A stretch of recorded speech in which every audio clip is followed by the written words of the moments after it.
Welcome to the Atomic Impact Podcast. I'm your host, Jason Osborn. And on this podcast, we interview successful business owners for them to share atomic, impactful lessons that they've learned throughout the course of their business and share them with us so that we can learn from them as well. As always, this show is sponsored by the LinkedIn Reverse Podcast Method, the new way to close deals that doesn't rely on any of the old traditional methods that everyone hates. We use this method to book 26 qualified leads and sales calls in 10 days without any ad spend, outreach, or endless social media posting. To find out more, direct message me on LinkedIn to have a chat. That's Jason A. Osborn. And the link to that will be in the show notes below. But on today's show, our special guest is Penny Zenker. She's the owner of Smart Moves Coaching, providing keynote speeches, training, and executive coaching. So, Penny, it's great to have you on the show today. And I want to start off with a question that I always love asking. And that is this: if you somehow were able to go back in time, had a time machine, and were able to go back to when you started your very first business, what's the number one piece of advice that you would give yourself? Wow. I have quite a few things I would tell myself. Yeah.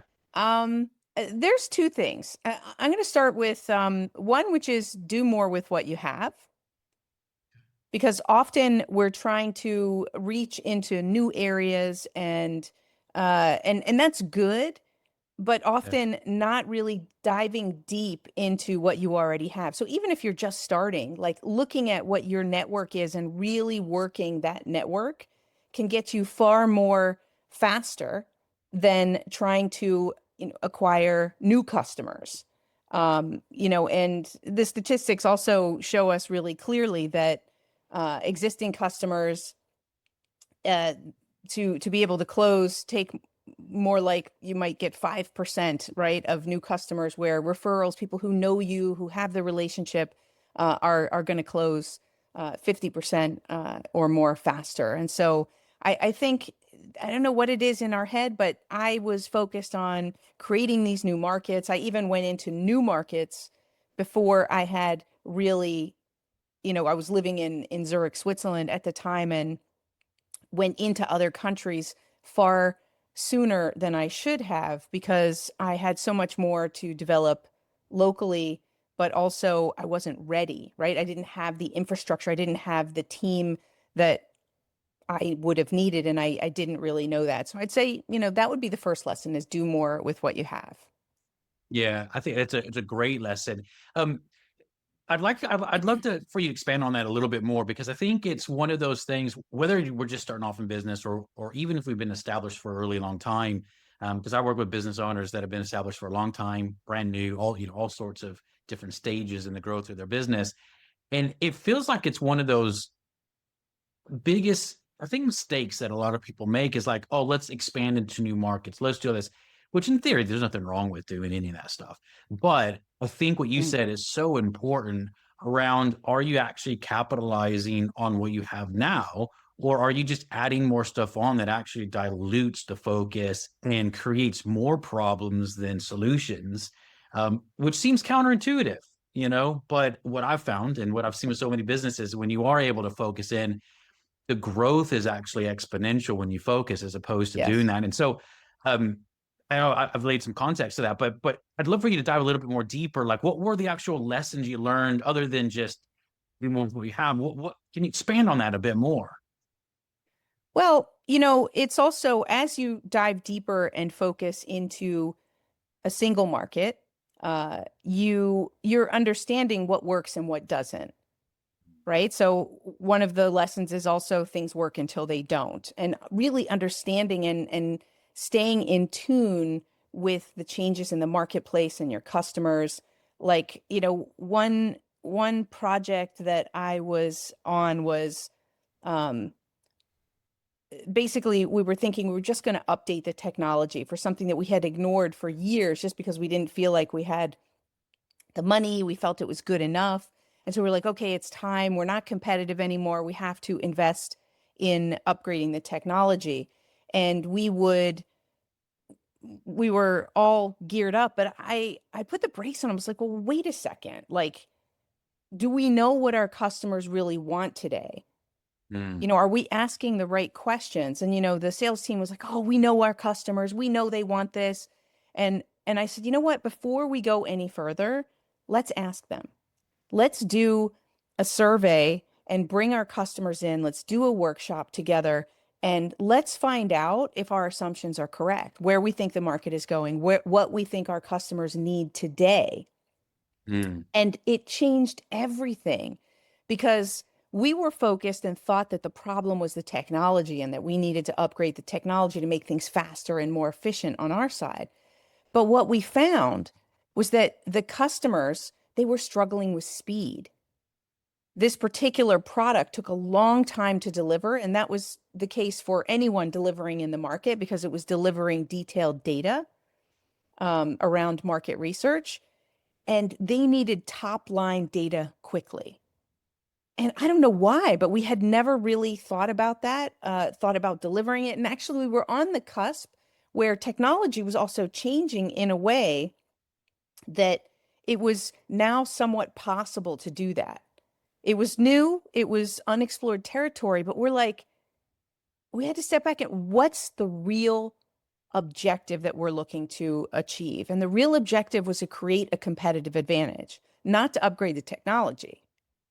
And when you're asking the right questions and really exploring in that way in collaboration with your customers in the marketplace, then you're able to get something that really makes a difference. So for us, this was our competitive advantage. So we invested everything. It was technology, but it was in a different process, right? Is now we were going to be delivering top line as well as the detail, top line quickly, detail then yet to follow.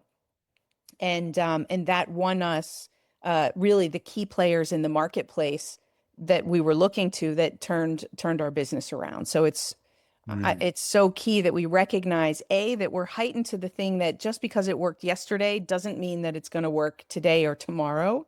So we have to constantly come from what I call a reset mindset, constantly be reevaluating are these next steps that we're going to take, are they the right next steps? I think that's a really big thing is having that reinvention, that reset mindset to be constantly reinventing yourself. Yeah, I love that. I love that. When you look at let's say the next 1 to 2 years, what are some of those things that you're looking at now along the same lines of giving your customers and your clients more of what they want? Are there any kind of new initiatives or new things that you're working on that is in more in alignment? Because the world's changing so much now with everything. Yeah, so the new initiative, and this is a new old initiative. I had actually done this years ago with my IT business, and now I'm doing it again in the speaking world because, again, things are shifting. And, you know, we have to look at how do we, differentiate ourselves, and again, how do we look in the marketplace for how do we create credibility? How do we get known, maybe in a different way than we've traditionally done it? And so I just currently did a research project, a big research study on AI and personalization in the marketplace. And I call it the new era of personalization.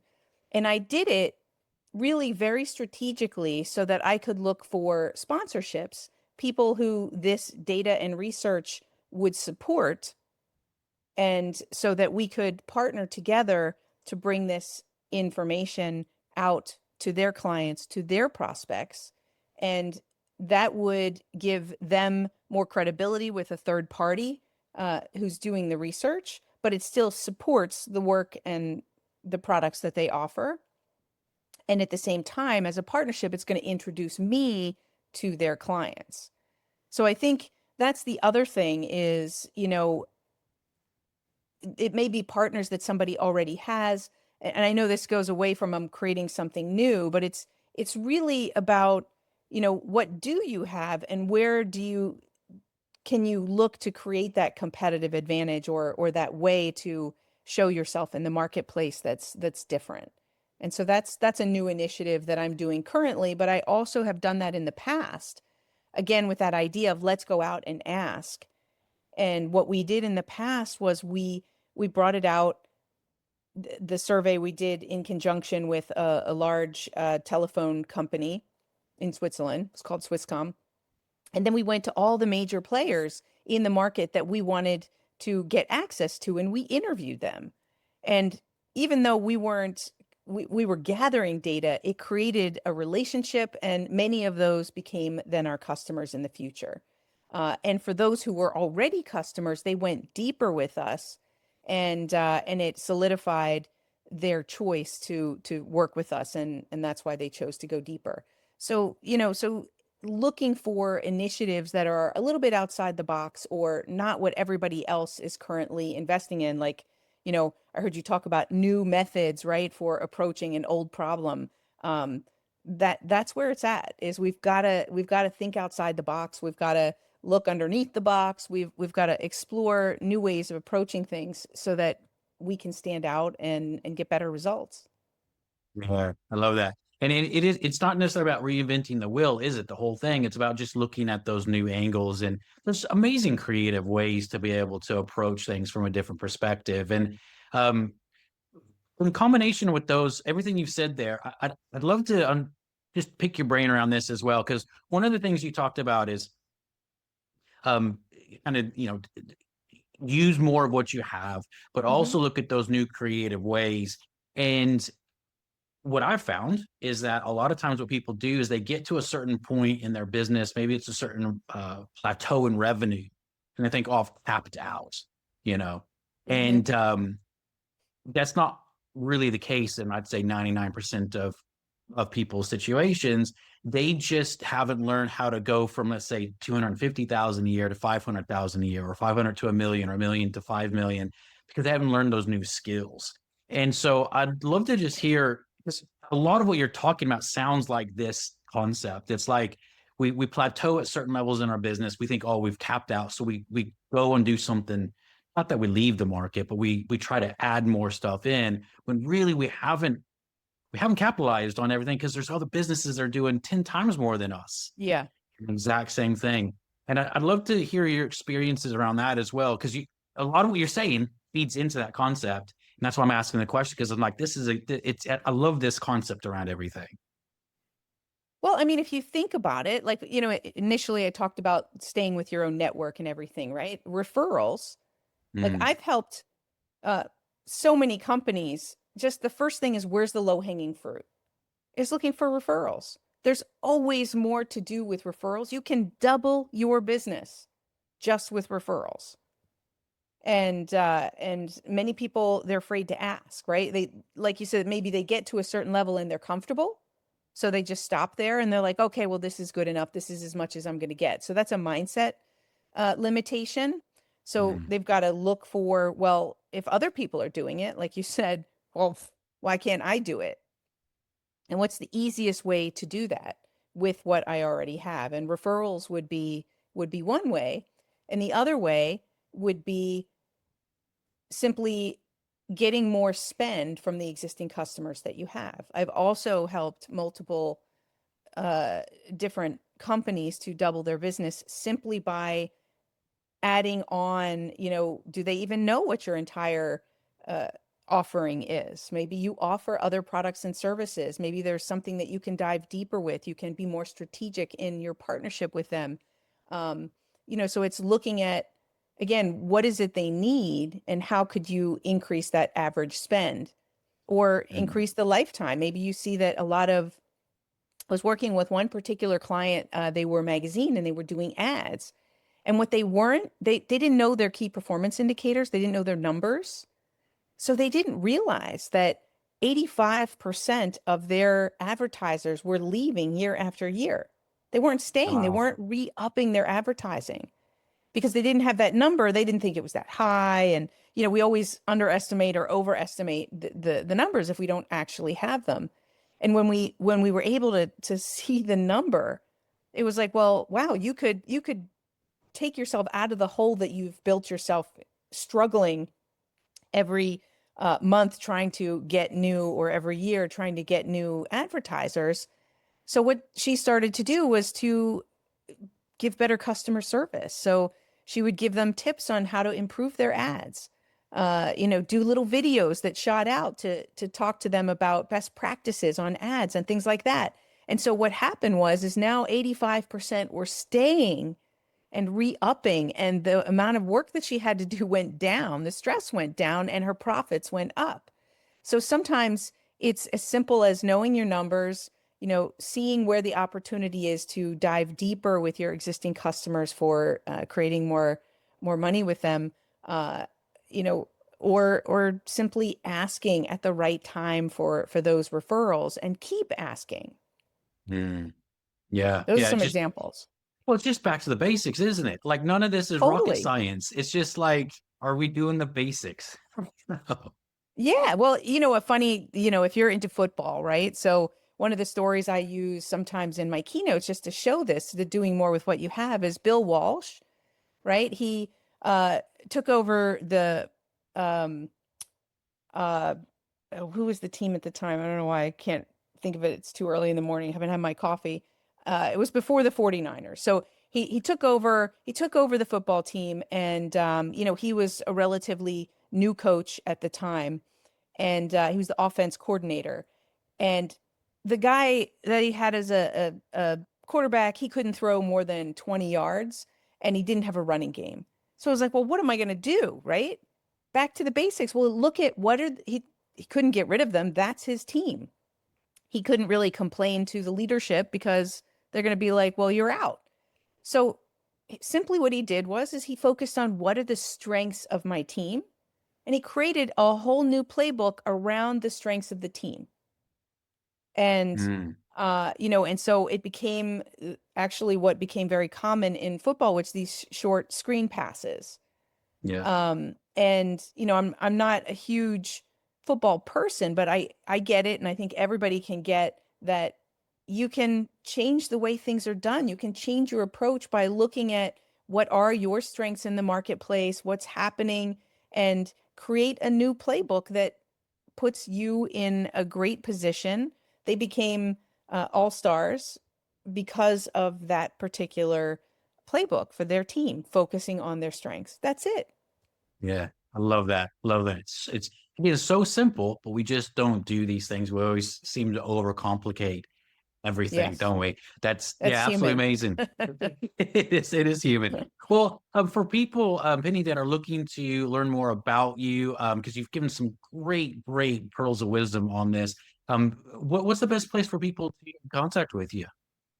They can just LinkedIn is a great place. Look for Penny Zenker on LinkedIn, and my website is pennyzenker360.com.